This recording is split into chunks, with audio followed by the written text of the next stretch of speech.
Anche Sinistra Italiana scende in piazza sabato a fianco del corteo organizzato da Non Una di Meno contro il Congresso Mondiale delle Famiglie in programma per questo weekend in Gran Guardia. Ci schieriamo contro le posizioni apertamente omofobe e antiabortiste degli organizzatori dei relatori, ha detto Marco De Pasquale, portavoce della sezione regionale di Sinistra Italiana. Il gruppo sarà in piazza con lo striscione Libere e liberi di amare.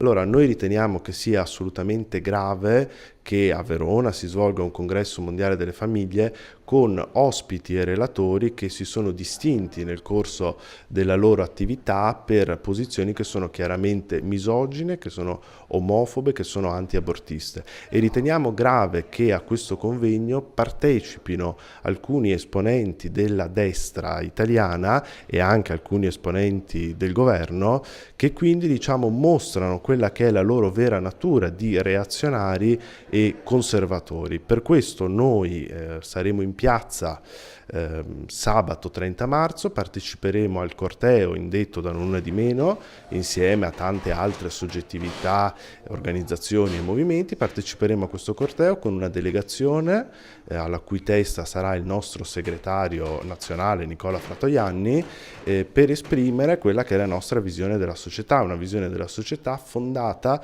sull'idea che tutte e tutti debbano essere libere e liberi di amare.